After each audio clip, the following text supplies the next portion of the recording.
wabarakatuh. Salam sejahtera buat kita semua. Puji syukur kepada Tuhan Yang Maha Esa atas limpahan rahmat dan karunia-Nya. Pada hari ini kita diberikan kesempatan bersama-sama bertemu dalam keadaan sehat walafiat.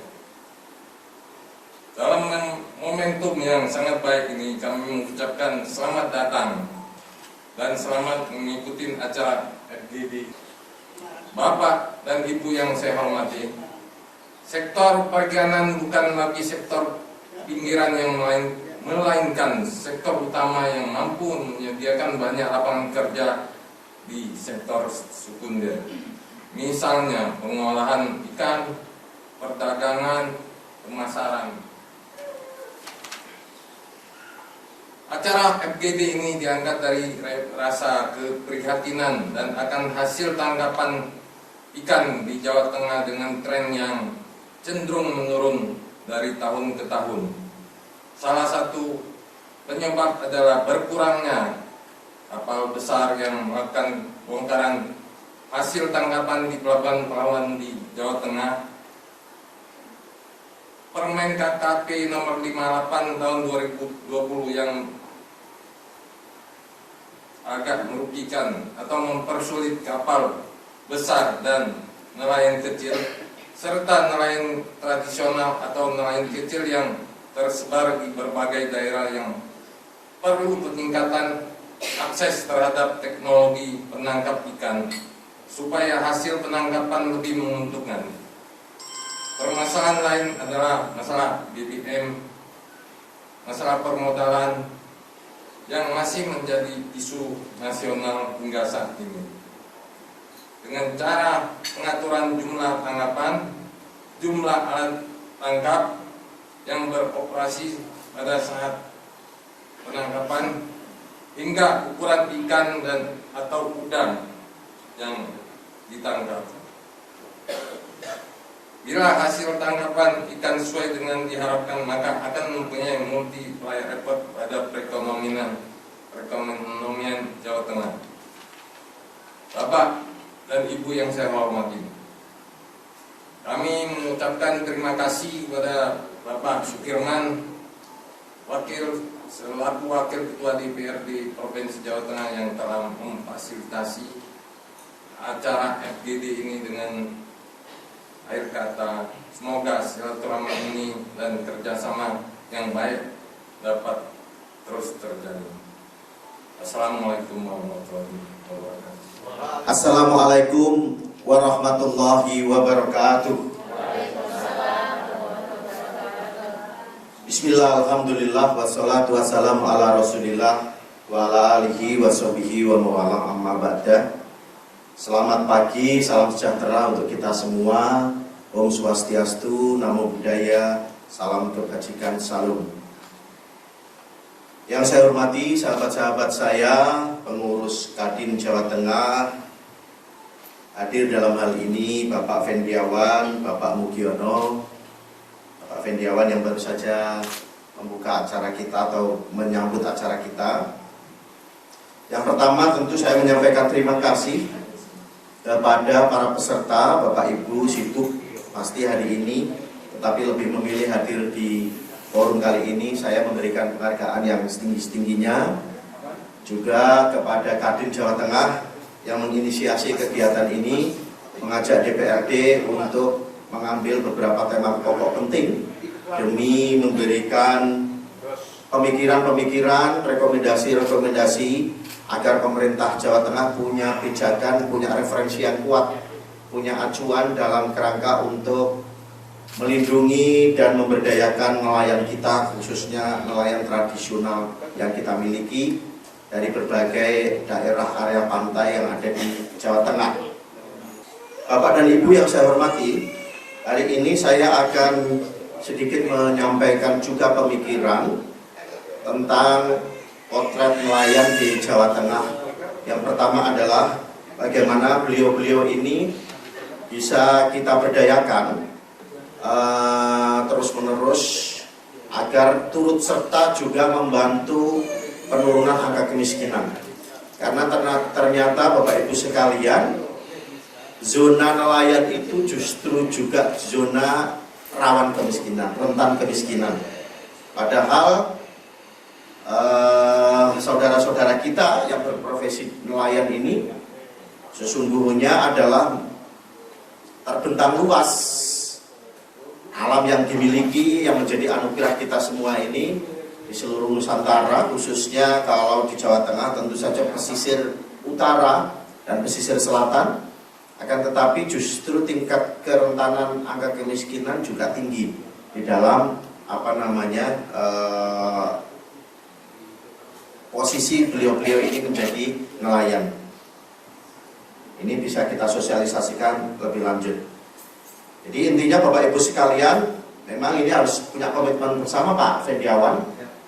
Kita mungkin banyak sekali aplikasi-aplikasi yang memang kemudian sudah mulai kita sosialisasikan di bidang lain. Tetapi kemudian di nelayan ini, saya tidak tahu persis sudah sejauh mana pemerintah melangkah dalam kerangka untuk menyiapkan proses digitalisasi, lalu kemudian aplikasi dan seterusnya, yang itu mungkin untuk mengatur kemudian pemasaran ikan, di situ juga mungkin ada informasi BMKG yang akurat dan seterusnya. Begitu itu Bapak Ibu sekalian. Ini yang barangkali Pak Fendiawan menjadi PR kita bersama sebagai penyelenggara pemerintah di Provinsi Jawa Tengah.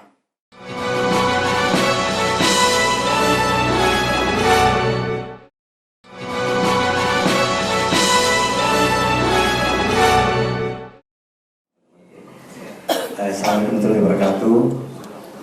Yang saya hormati Pak Sukirman, Ketua DPRD Jawa Tengah. Yang saya hormati Pak Edward dari Kadin Jawa Tengah. Dan yang saya hormati pula para narasumber. Ini sebagai saya Bu Profesor Dr. Aristidian. Kemudian Pak Triswanto dan juga Mas Ari dari KTI. Yang saya hormati pula juga dari BPI, Pak Yanto, Matur Pak Iwan, dan juga ini ada sahabat saya ini Pak Rusmi dari cabang dinas Selatan, dan Bapak Ibu sekalian. Izin saya menyampaikan materi next saja.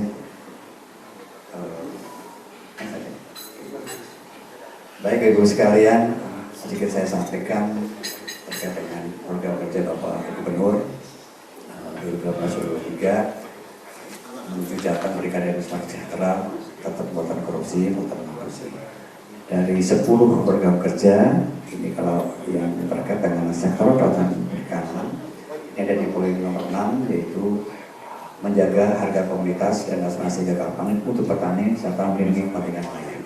Ini Bapak Gubernur betul-betul memperhatikan nelayan dan ditujukan ya dalam salah satu program kerjanya. Next, Ibu sekalian, untuk tema dan prioritas pembangunan Jawa Tengah tahun 2023 yaitu perwujudan masyarakat Jawa Tengah yang semakin sejahtera dan berdikari. Ini nanti prioritasnya adalah pemantapan pertumbuhan dan ketahanan ekonomi yang berkelanjutan dan juga semakin berdikari, serta juga memperhatikan keberlanjutan lingkungan hidup dan juga ketahanan bencana. Dan kedua adalah pemantapan percepatan pengurangan kemiskinan dan pengangguran yang juga diarahkan untuk mendukung kebijakan penanggulangan kemiskinan ekstrim.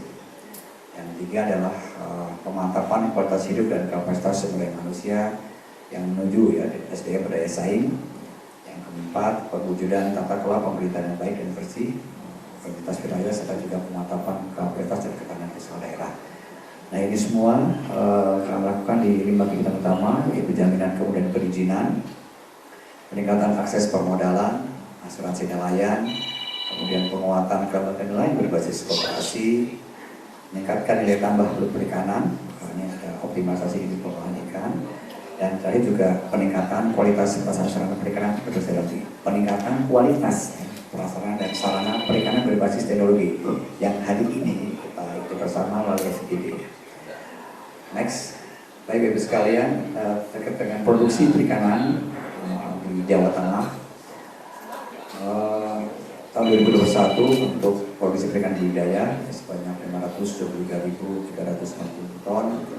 Untuk perikanan tangkapnya ini terjadi penurunan dibanding tahun 2020, 2021 tercatat 330.203 ton. Jadi memang untuk yang budidaya ini investasi yang kami peroleh ini memang lebih banyak didukung dari perikanan budidaya. Untuk perikanan tangkap berfluktuatif dan di 2021 mungkin juga karena pandemi COVID ya penurunan. Next. Ini terkait dengan ekspor dari sekalian, selain dipasarkan di pasar lokal ke Jawa Timur, ke DKI Jakarta, Jawa Barat, juga diekspor ke beberapa negara, ke China, Jepang, Taiwan, Malaysia, dan Amerika Serikat. Dan mayoritas memang sebenarnya ini paling banyak adalah udang, ya, dan juga rajungan, serumi dan cumi-cumi. Jadi memang kalau Jawa Tengah ekspor besar ini di udang dan rajungan. Next.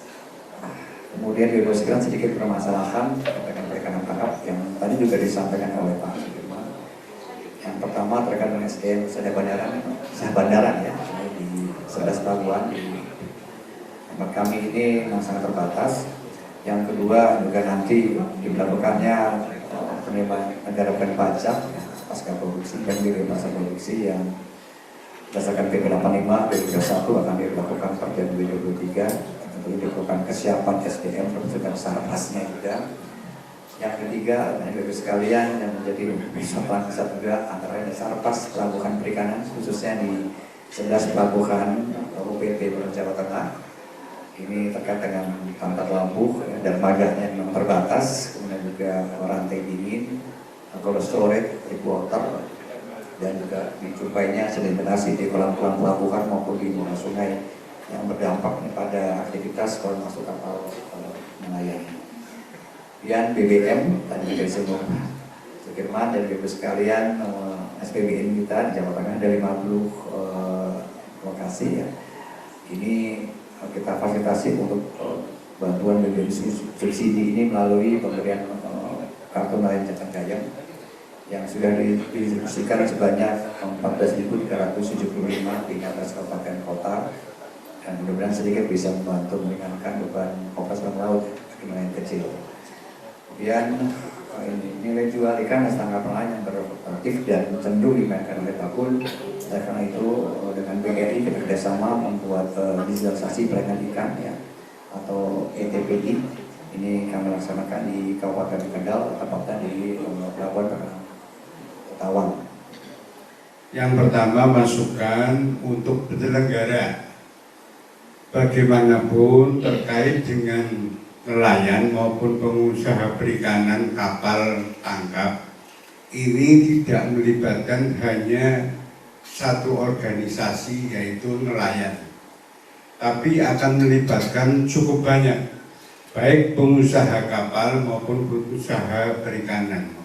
Jadi kapan waktu kalau ada FGD lagi ini supaya bisa dilibatkan beberapa komponen. Ini dengan Pak Mugiono ini kalau nggak salah pernah Pak kita rapat via Zoom waktu teman-teman Libya mau datang ke Jawa Tengah. Terima kasih Pak. Jadi ini bukan pertanyaan dari saya, ingin menyampaikan saja. Pada prinsipnya kami Balai Besar Penangkapan Ikan ini sangat siap ya berkolaborasi dengan siapapun, termasuk dengan teman-teman nelayan yang ada di lapangan. Selama ini kami sudah berkolaborasi kerjasama dengan Pak Fendi, dengan Bu Dian dari Undip. Yang dengan Pak Fendi seperti tadi disampaikan itu masalah VMA. Karena VMA ini cikal bakalnya itu dari kantor kami Pak. Jadi kami bekerjasama dengan salah satu perusahaan yaitu UCT atau PT Yukom untuk pengembangan, kemudian sampai produk untuk dipasarkan. Jadi ini kebetulan nanti yang akan terlibat ini Mas Duta dan Pak Iwan ini berkaitan dengan pengadaan lapangannya. Kemudian dengan Bu Dian dengan Undip ini terakhir kami berusaha membuat rantai dingin untuk penanganan hasil tangkap teknologi ozon, dan mudah-mudahan nanti tetap berlanjut sehingga hasil teknologi tersebut bisa kami aplikasikan di nelayan. Ini terkait. Saya mau sampaikan bahwa selama ini sejak tahun 2011 saya mengelola budidaya rumah ikan Bu. Pak Dennis juga tahu. Kebetulan beliau juga pernah ke rumah saya melihat langsung bahwa yang kami gunakan untuk rusak apartemen adalah bahan-bahan limbah Bu. Pernah kami dikomplain penggunaan limbah ban bekas. Ini katanya mencemari. Yang orang katanya ban itu akan terpurih setelah 600 tahun, katanya begitu. Kami merubah bahan yang kami gunakan bambu karena ini sudah terpurih dan ramah lingkungan katanya gitu. Dan alhamdulillah usaha kami ini karena sudah dilengkapi dengan EcoSander.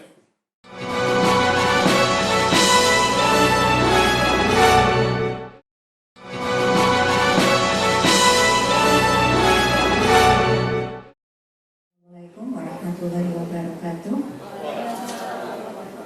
Selamat pagi, salam sejahtera untuk kita semua. Sebelumnya yang kami hormati Bapak Sukirman selaku Wakil Ketua DPRD, Bapak Edward dari Kadin Jawa Tengah, Bapak Fendi, Sohib Laman, jauh di mata dekat di hati, begitu.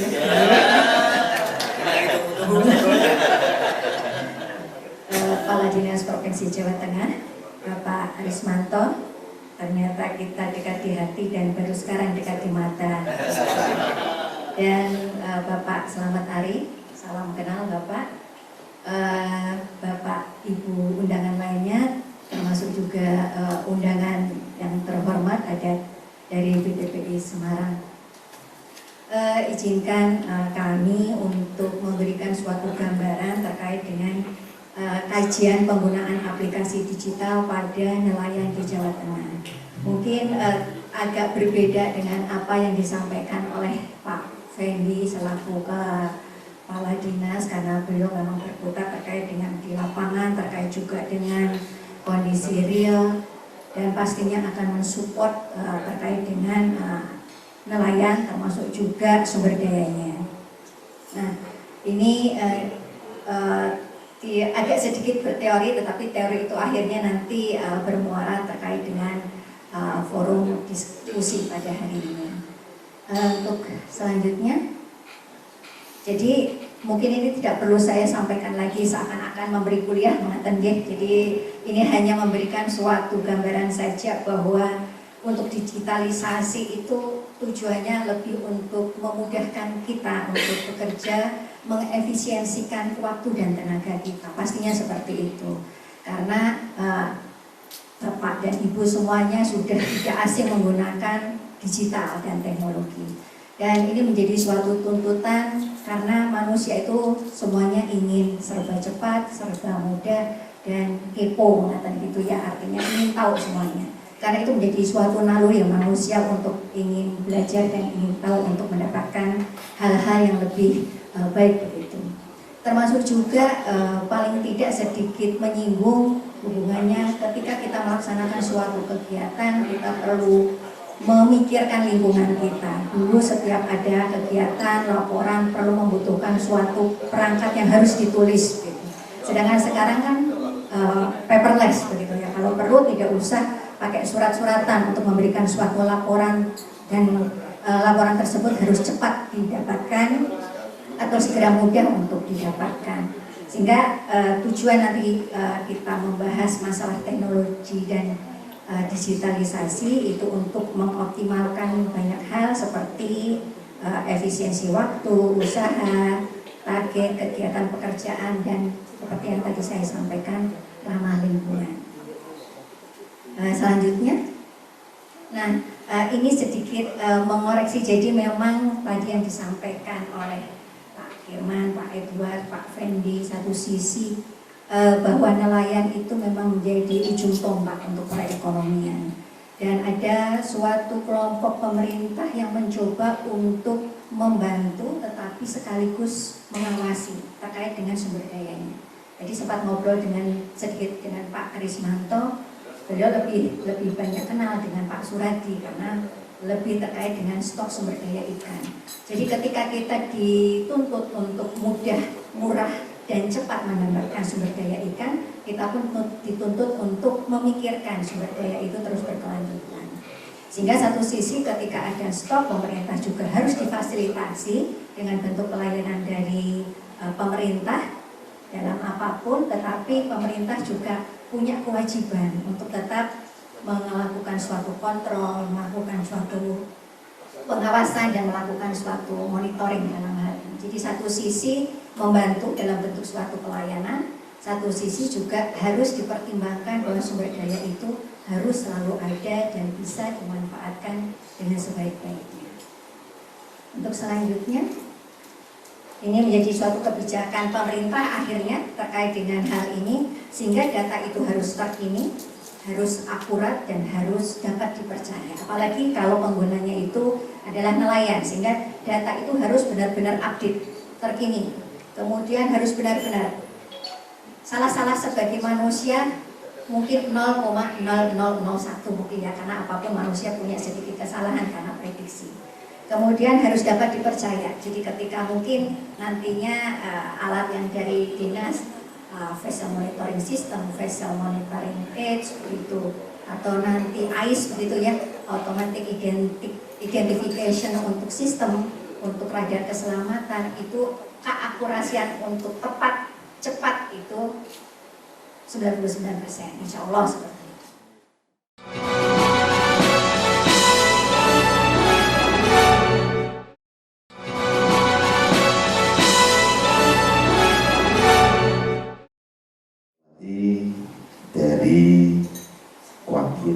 Dari Koordinator WKU Bidang Maritim, Investasi dan Luar Negeri, Bapak Edward Sofiana. Saya juga dari Kadin, Pak, kebetulan Wakil Ketua Bidang Maritim dan Perikanan. Siap. Siap. Kota Tegal tapi Pak saya, Pak. Yang saya hormati Bapak Kepala Dinas Provinsi Jawa Tengah, Bapak Fendiawan. Yang saya hormati Bapak dan Ibu Aristi, Ibu dari Undip.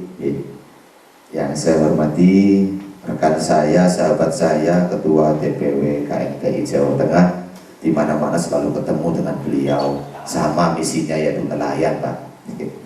Yang saya hormati Bapak Ibu tamu undangan yang tidak bisa saya sebutkan satu persatu. Bicara nelayan, Pak, satu hari itu nggak cukup, Pak, kalau bisa kita bicara diskusi nelayan. Tadi disampaikan oleh Bapak Kepala Dinas, disampaikan oleh Ibu dari Undip terkait dengan program-program apa saja untuk ke depan, dan kita harus bisa menyesuaikan dan sebagainya sebelum nanti kita ke sana. Yang selama ini memang kita perjuangkan dan demikian, Pak. Nelayan satu kapal, tapi di atas kapal berbagai lembaga dan kementerian. Di situ ada perhubungan, KKP, kesehatan. Itu yang masih kita laksanakan sampai dengan hari ini. Mau berangkat saja harus melalui kantor A, B, C, D, sampai dengan baru diterbitkan adalah surat izin berlayar. Ini momen yang baik, Bapak, karena kita berharap kawan-kawan pelaku usaha dan nelayan kok tidak bisa sih seperti hanya kita melaut hanya membawa selembar semacam STNK atau dengan barcode di kapal yang pada saat ada pemeriksaan itu Polair, Angkatan Laut, terus pengawas dari perikanan hanya apa Bu bahasanya dari HP, ada barcode di atas kapal, scan, muncullah itu database-nya kapal dan sebagainya. Itu yang belum bisa dilakukan oleh, mohon maaf dalam hal ini, lembaga dan kementerian terkait dengan di usaha sektor kelautan dan perikanan. Belum lagi masalah-masalah lain sebelum saya terkait dengan BBM dan sebagainya.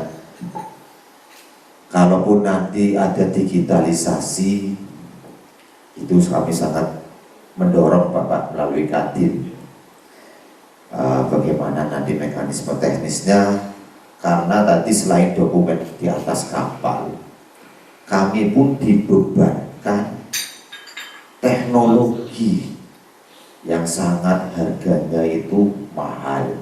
Tadi sudah disebutkan oleh Pak Kepala Dinas, disebutkan oleh Ibu, ada VMS kah, ada AIS kah, ada radio kah, dan nanti alat-alat apa saja yang menurut kami sebenarnya itu fungsinya sama untuk pengawasan.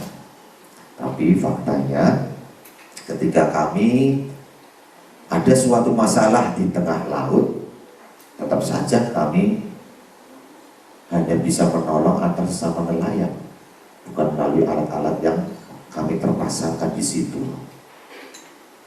Yang kalau kita bicara sektor kelautan industri, mohon maaf, VNS sudah dibeli, tapi tiap tahunnya kami harus dibebani pajak dengan perpanjangan sekat.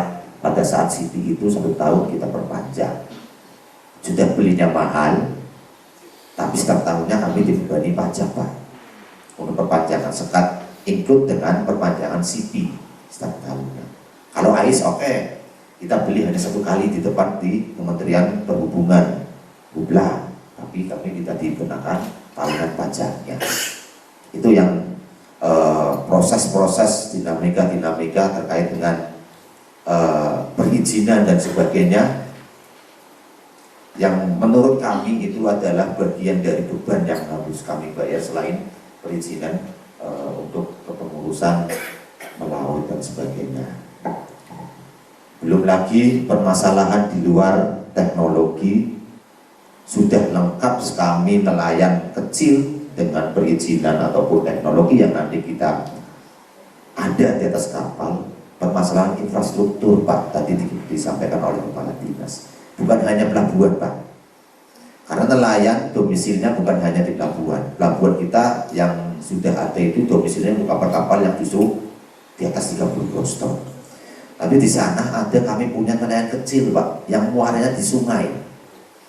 Ketika mereka melaut, Ibu tadi menyampaikan ada 3 musim, Bu, ya. Tapi kami tambahkan izin Ibu, musim pasang dan surut. Kalau mereka bergantung pada mereka di muara sungai, mereka sudah terisi beban perbekalan, tapi mereka akan tertahan manakala muaranya itu sudah dangkal.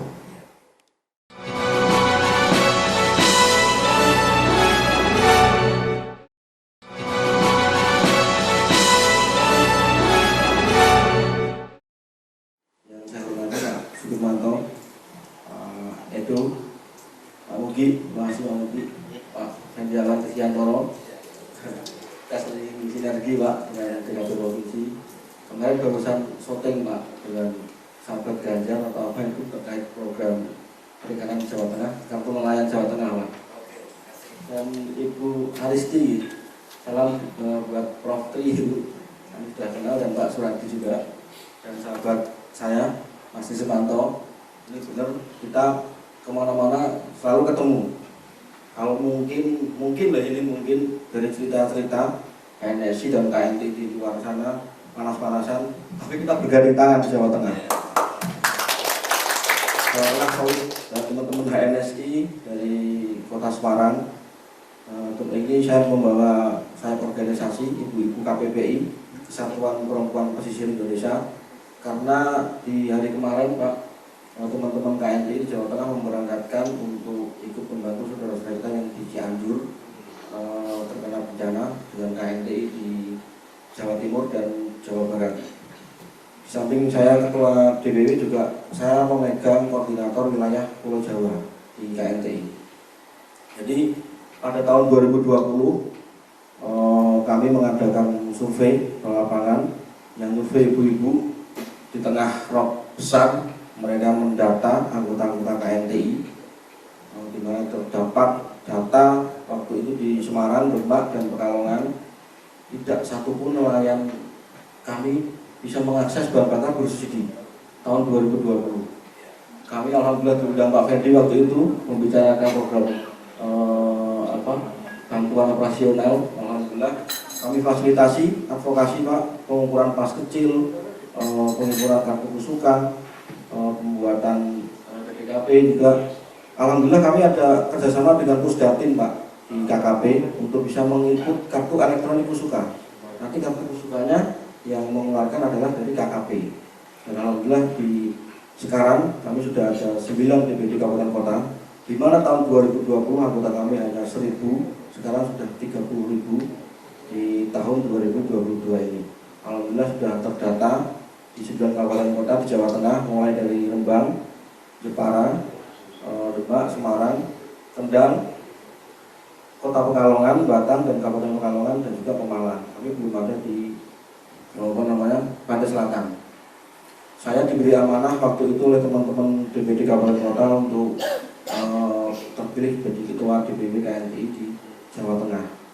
Banyak sekali kami bisa bercerita yang tadi Pak Fendi tentang program, Ibu Aristi tadi tentang e-commerce ya, penggunaan aplikasi nelayan berbasis HP Android dan lain-lain. Sahabat saya tentang advokasi yang sangat luar biasa, HNSI.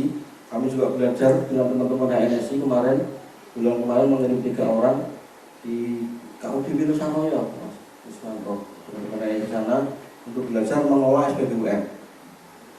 Alhamdulillah Pak Sukimanto, kami menjadi salah satu yang menerima program solusi nelayan dari Kementerian KKP, Kementerian BUMN, dan Kementerian Koperasi. Di solusi nelayan ini kami bisa mendapatkan alokasi bahan bakar bersubsidi, tapi lewat koperasi. Jadi nelayan harus tergabung di koperasi dulu. Setelah itu kami bisa mengajukan lewat Pertamina, lewat dinas. Kami sudah bersurat ke DKP Provinsi Pak Fendi, kami menunggu balasannya. Yang dari kota sudah, yang dari Pekalongan belum. Gitu. Nanti setelah dapatkan surat rekomendasi dari DKP Provinsi, kami ajukan ke Pertamina, dan setelah itu ke KKP dulu, gitu. Terus ke Pertamina dan ke BPA Migas.